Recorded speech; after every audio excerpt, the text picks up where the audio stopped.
Donc, bonjour à tous et à toutes. Donc, Pascal Masson, je dirige Habitation Familiale. C'est une coopérative HLM qui est basée en Bretagne. Juste une slide pour la présenter. Donc, on est acteur uniquement de production d'accession à la propriété. On réalise 200 logements par an sur l'île-et-Vilaine principalement, sur Rennes, Rennes Métropole et sur le littoral. On n'est pas du tout bailleur social. On a aussi une autre activité qui est un peu, comment dirais-je, particulière. On gère les copropriétés que l'on réalise, voire les copropriétés qui ont été réalisées par d'autres opérateurs HLM. Et donc, on dispose d'une filiale qui est syndic de copropriété et qui gère 14 000 logements sur la Bretagne, enfin en particulier Brest, Lorient, Rennes, Saint-Malo et Dinard.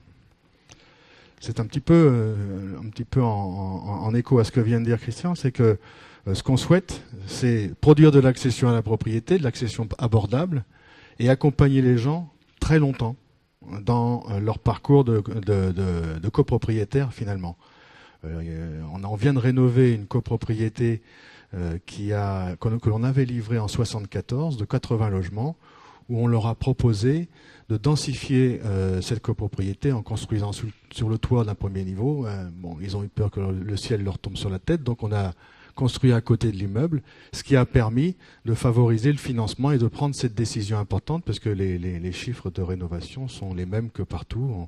On est autour de 30 000 euros par logement. Donc les décisions sont imprenables si on n'y ajoute pas quelques explications et une grande partie de conviction. Donc voilà pour dire, ça nous semble important de ne pas laisser tomber les gens une fois qu'ils sont propriétaires. Donc voilà, je ne reviens pas là-dessus. Donc la problématique de Saint-Malo, alors contrairement à Lille et puis à Rennes que je vis tous les jours aussi, c'est qu'il n'y a absolument pas de maîtrise foncière et d'accompagnement pour l'accession abordable, hormis le PSLA et la zone en rue d'un quartier social assez important de 1500 logements. Donc la conséquence de l'attractivité des sites littoraux comme Saint-Malo et Dinard, c'est que le prix monte très très rapidement. Comme il n'y a pas de production intermédiaire maîtrisée, la solution, c'est ou le locatif social qui est très présent, parce qu'on doit être à plus de 25%, ou faire 30, 40, 50 km pour se retrouver dans les communes charmantes, mais qui sont assez loin du travail. Donc d'abord, merci à ce que vous avez fait, madame, avec toutes vos équipes, parce que ça nous a ouvert des portes, des idées qu'on a pris un peu derrière vous, et c'est vrai que du coup, c'est des solutions qu'on avait imaginées, on en avait rêvé, vous l'avez fait, donc c'est très très bien. On a poursuivi, et on a poursuivi aussi sur l'analyse des copropriétés, comme vous le disiez tout à l'heure. Donc la problématique, on l'a présentée au maire de Saint-Malo avec un promoteur et nous. C'est monsieur Claude Renaud. Voilà, Claude Renaud, et le promoteur, c'est la SACIM. Et donc on a décidé en 2016 d'étudier ce que vous appelez une préfigurisation, et de voir en fait l'opportunité de cette création, de voir comment mettre en place cet outil, à quel rythme, et de concevoir un tour de table. Donc pour nous, l'envie, c'était de créer une coopérative. On est issu du monde coopératif, on sait que ça marche, on sait que de mettre les utilisateurs autour de la table, c'est quelque chose qui fonctionne très bien et qui apporte une certaine légitimité, cette transparence. Donc on a imaginé d'élargir le tour de table à l'ensemble des partenaires économiques du territoire. Donc aussi bien sûr les collectivités, donc Saint-Malo Agglo, la ville de Saint-Malo, les promoteurs, puisque finalement les promoteurs sur Saint-Malo, c'est eux qui développent le foncier. Alors c'est eux qui portent aussi l'évolution de la spéculation sur le foncier, puisque ce qui manque devient véritablement très cher. On a aussi proposé aux entreprises, aux grosses entreprises de Saint-Malo, de rentrer dans ce tour de table. Pourquoi ? Parce que ces grosses entreprises, c'est la Timac, le groupe Roulier, c'est les Thermes Marins, et puis Beaumanoir. Et ces grosses boîtes-là, donc ça fait à peu près 2000 à 2500 salariés sur Saint-Malo. Bah, à l'échelle de Saint-Malo, hein, c'est moins de 50 000 habitants. Et ces entreprises-là voilà, perdent de l'attractivité d'embauche parce que les gens sont obligés de faire des kilomètres, parce que les gens ont deux vies finalement, la vie du travail et la vie à la maison qui s'éloignent et qui empêchent un bon développement du cercle familial. Ils n'ont pas mis 30 secondes hein, pour décider de participer. Évidemment, de pouvoir agir et de pouvoir être vu comme un opérateur attractif, ça leur a donné beaucoup d'envie d'y participer et de prescrire cette opération. Donc voilà, en juillet 2016, on décide d'y aller. On a suivi, bien entendu, tout ce qui s'est passé l'été. Voilà, un peu étonné, vraiment étonné de la rapidité des textes, de l'arrivée des textes, avec le cadeau de Noël donc de la loi de finances 2017 qui a amené la TVA à taux réduit. On a vu avec les élus que l'on allait porter, donc aussi bien donc la coopérative d'habitation familiale et la SACIB, porter la création de cet outil de façon à ce que la réflexion de la collectivité, des collectivités, puisse se faire en parallèle sans avoir la contrainte d'un calendrier. Donc on a créé la coopérative, c'est une SIC, une société coopérative d'intérêt collectif. Je vous parlerai des collèges tout à l'heure, vous verrez que ça peut être aussi une façon d'associer ce monde public et ce monde privé. On l'a créé donc en juin 2017. On a présenté la demande d'agrément à l'Adréal tout de suite et on a obtenu cet agrément donc en novembre 2017.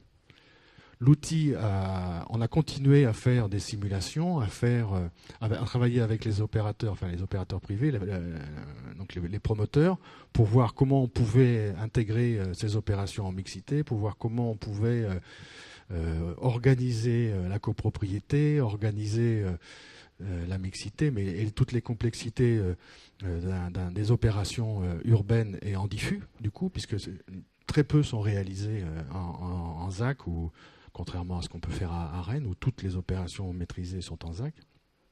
Et donc on a développé une stratégie. Alors, je vais pas refaire tout ce on a tous dit, là, voilà, tout ça, pif. Et on a développé une stratégie. On s'est dit, il faut mettre des règles. Le marché, aujourd'hui, il est à plus de 4 000 € sur Saint-Malo, de surface habitable, mètre carré de surface habitable. Le foncier, il est supérieur à 500 € du mètre carré de surface habitable. J'arrêterai de le dire. Et donc, voilà, j'ai fait une colonne accession libre.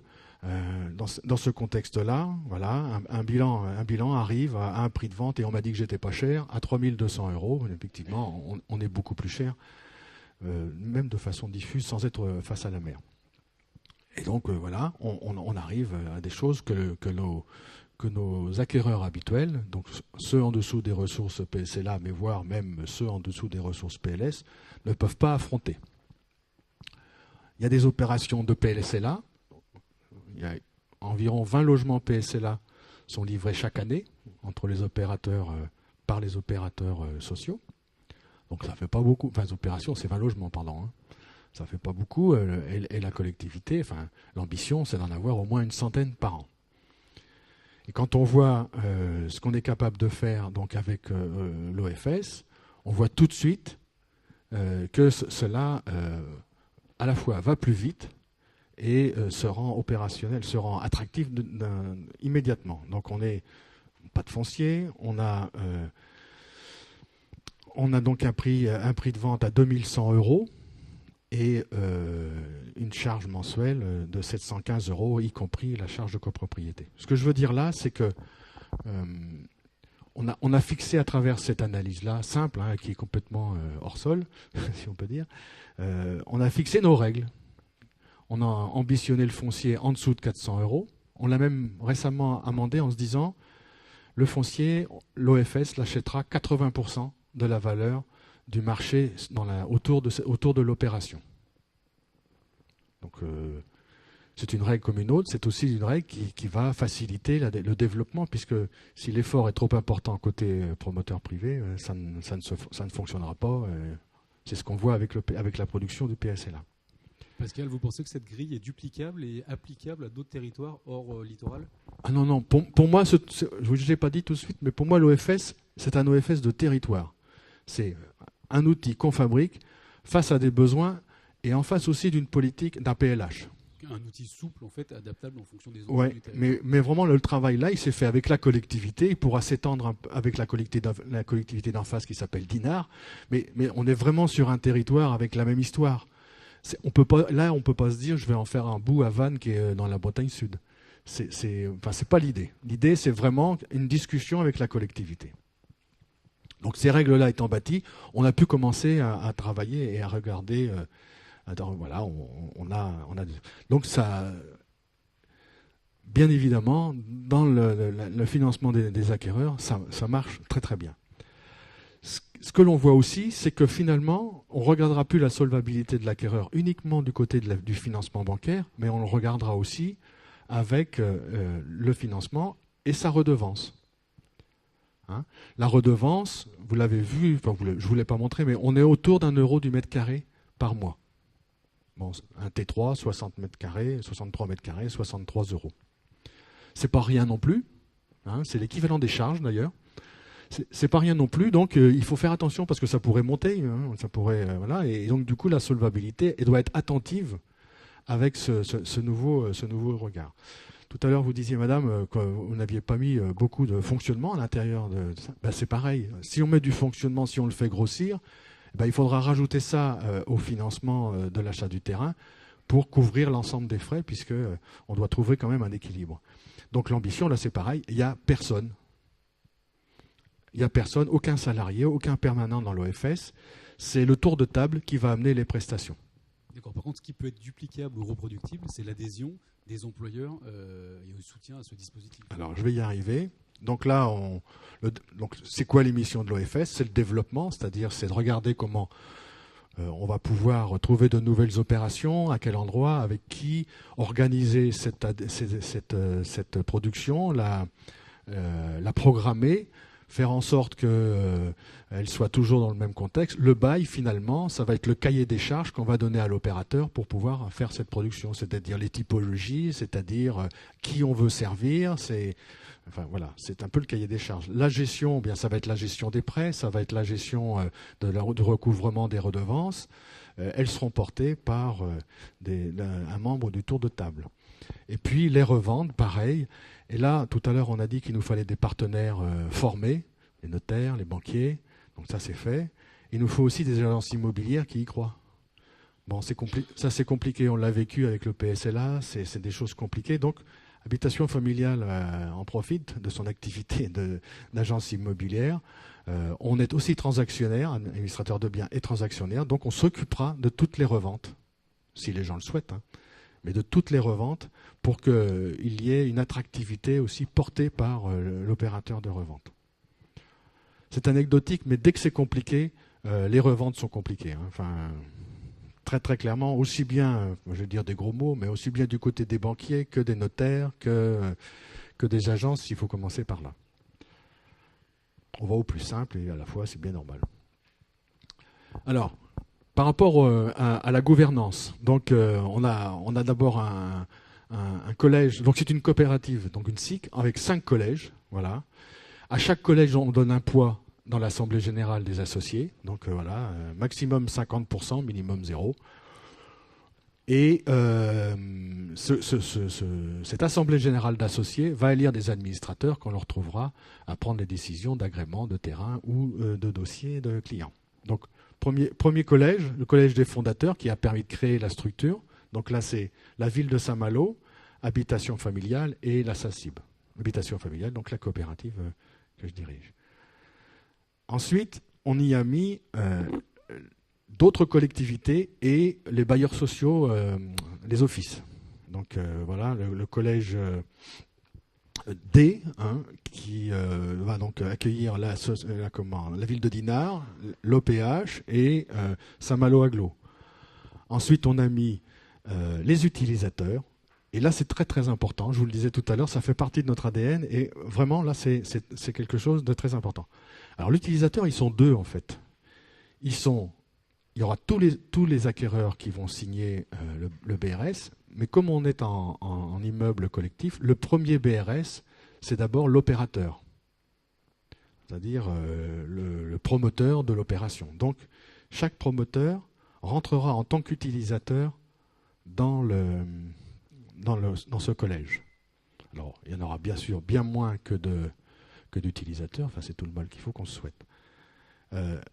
Les promoteurs privés, donc dans le collège C, et les entreprises locales. On n'a pas mis de salariés, mais depuis l'année dernière, la loi s'est un petit peu transformée. On peut mettre aussi les prestataires de services, et là, c'est notre filiale de syndic. Donc voilà, cette composition-là étant en place, on a pu tenir une assemblée générale élargie au début du mois d'avril, et je peux vous assurer que chacun a pu exprimer son envie d'aller plus loin, son adhésion, et a pu dire aussi tout ce qu'il trouvait de favorable à pouvoir participer à ce travail. On a un comité d'engagement qui va saisir effectivement l'ensemble des dossiers, les dossiers de demande de projet et de demande d'accession. Ce qui est intéressant là, c'est que même si on va dans une autre ville qui n'est pas autour de la table, lorsque l'on présentera un projet dans cette ville, par exemple Cancale, qui n'est pas dedans, le président du comité d'engagement, c'est le maire. C'est un petit peu le parallèle avec les commissions d'attribution. C'est le maire qui sera à la présidence, le maire de Cancale, donc qui sera à la présidence pour dire si ça lui convient ou pas, si le cahier des charges correspond à ses attentes. Donc ça aussi, c'est intéressant. Et le conseil d'administration, donc, qui validera. Voilà, donc le tour de table. Aujourd'hui, on a 2 opérations dont on va déposer les permis là, au courant du mois de juin, donc 2 fois 30 logements, une à Roté-Neuf, alors vous connaissez tous Saint-Malo, donc je ne vous dis pas où c'est. Non, c'est au bord de la mer, c'est à 100 mètres de la plage. C'est un quartier qui se vend à plus de 4 000 €. Et donc là, on va vendre à 2 100 €. On a acheté le terrain, puisque là, comme vous le disiez tout à l'heure, madame, les opérations elles devaient être démonstratives, et c'est un terrain donc à la ville, que la ville vend à l'OFS, donc on s'est organisé avec des protocoles de façon à ce que ce soit bien clair, puisque la ville est autour de la table.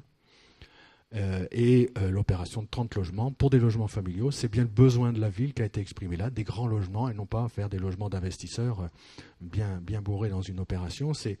On a des logements quasi individuels, on a des duplex, et puis on est sur un logement moyen à plus de 70 mètres carrés. Une autre école qui a été vendue aussi, donc à un autre opérateur qu'Habitation Familiale, pour faire aussi une opération de 30 logements. Et une opération qui arrive pour la rentrée de 20 logements à Dinard. On a ambitionné de réaliser un peu moins de 100 logements par an. Et quand on fait le tour de table des promoteurs, avec les opérations qu'ils ont dans les cartons sans trop en dévoiler, etc., on voit qu'on tient largement cette production. Voilà, je crois que rien que ça, c'est quelque chose qui nous a totalement convaincus. Je ne vous ai pas parlé du financement. Là, on achète 100% des droits, des droits fonciers. Donc, il n'y a pas de trésorerie dans l'organisme. Hein. Donc, on fait appel au prêt Gaïa. Alors, on est encore en phase de discussion, mais ça va se faire, je vous assure. On est moitié têtu quand même en Bretagne, donc ça va se faire. Et ce prêt Gaïa, là, il a la particularité d'un différé de 5 ans. C'est tel qu'il est présenté dans le catalogue, d'un différé de 5 ans, et il va jusqu'à 60 ans. Quand on va acheter le terrain, probablement, on va l'acheter permis purgé, c'est-à-dire bien avant d'avoir un client.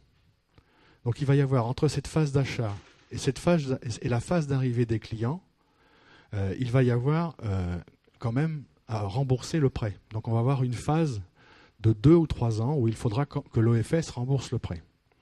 Donc on ne fera pas appel au client, on fera appel au promoteur avec un droit d'appui dans le bail, c'est-à-dire un chèque à l'entrée, à la signature du bail, qui va porter une partie du fonctionnement et surtout le remboursement pendant les années de construction, de montage et de construction. Ça, c'est important parce qu'on n'a pas mis de richesse, on ne va pas bloquer de trésorerie sur cet opérateur de façon à pouvoir assurer ça. Donc ça, c'est très important. On a aussi repéré, j'ai encore un peu de temps ou... Tout à l'heure, on a dit, là c'est une opération 100%. Donc effectivement, on va créer un volume de sol, un volume là-haut, et puis on va pouvoir faire fonctionner la copropriété. Je vous ai dit que la plupart des programmes seraient développés par des promoteurs privés, donc on aura de la mixité sociale. Donc il y a deux façons de le faire. Soit on réalise des volumes complètement autonomes et fonctionnels. Et on a évolué un petit peu, on travaille avec les géomètres, là ça y est, on attaque une autre profession. Et on a évolué un peu et on voit que l'on peut, par rapport à la problématique du parking, que l'on peut associer des volumes, même s'ils ne sont pas plombants, de parking à des volumes de logement. On est en train de valider le fait que l'on peut gérer la copropriété au-delà des volumes, c'est-à-dire que la copropriété de 50 logements avec 15 logements en OFS pourra être gérée complètement sur 50 logements avec des particularités sur le volume. Bon, c'est un peu techno, mais ça veut dire que ça devient de plus en plus loi de 65, c'est-à-dire des choses qu'on gère tous les jours et ça rentre dans la gestion quotidienne des syndics. La troisième élément qui est arrivé à l'analyse, c'est suite à l'apparition de Maître Roussel, c'est effectivement le mitage de ça. Alors là, du coup, on n'est plus dans la séparation du foncier et du bâti, c'est un peu ce que tu disais tout à l'heure. On va être plutôt on va partager l'achat d'un lot. Donc l'OFS ne va pas acheter un bout de terrain, il va acheter un lot fini. Et il va le démembrer après en gardant un morceau et en vendant l'autre morceau à l'occupant. Donc du coup, on n'aura donc qu'un seul bail, on n'aura pas eu le bail opérateur et le bail acquéreur, on n'aura qu'un bail acquéreur et on pourra totalement miter, c'est-à-dire gérer la copropriété globalement, mais on pourra avoir... je fais ça en diffus dans l'opération. Effectivement, on ne sera plus sur un volume complexe, mais on aura en diffus dans l'opération. Voilà. Moi, je pense qu'on y est à ça. Vu ce qu'on regarde aujourd'hui avec les géomètres, on attend la sanction de la publicité foncière, mais ce qu'on regarde avec les géomètres, ça fonctionne.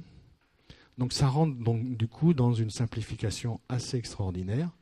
On ne parle plus de séparation de foncier et de bâti, mais on est sur quelque chose de totalement validé dans une copropriété traditionnelle. Voilà, j'arrête là. Merci Pascal pour cette présentation. Alors je confirme, les Bretons sont à la fois têtus, mais ils sont surtout très très bavards. Pour être expatrié dans ce coin de France, je m'en aperçois tous les jours. Moi j'avais quand même une petite question à vous poser, parce que vous êtes aussi très convaincant, et le projet semble, en tout cas, quand il est présenté, très séduisant.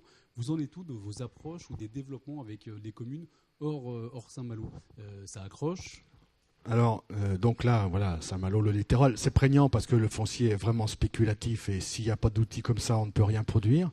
Ce qui intéresse aussi le maire de Saint-Malo, je ne l'ai pas dit, mais comme ce que vous avez dit, c'est aussi de produire une offre de logements anciens en accession abordable. Bien évidemment, si on se dit on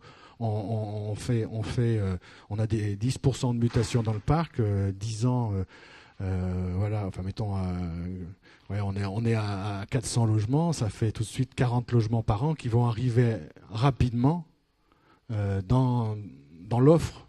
Donc on pourra peut-être même gérer une liste d'attente, on pourra avoir une production qui va vraiment une vraie offre opérationnelle sur un territoire. Alors, pour Saint-Malo et Dinard, c'est convaincu. Le reste de la Bretagne, j'ai présenté la même démonstration au club des délégataires de Bretagne, c'est-à-dire tous les EPCI, les métropoles, les agglos, puis les comités de communes.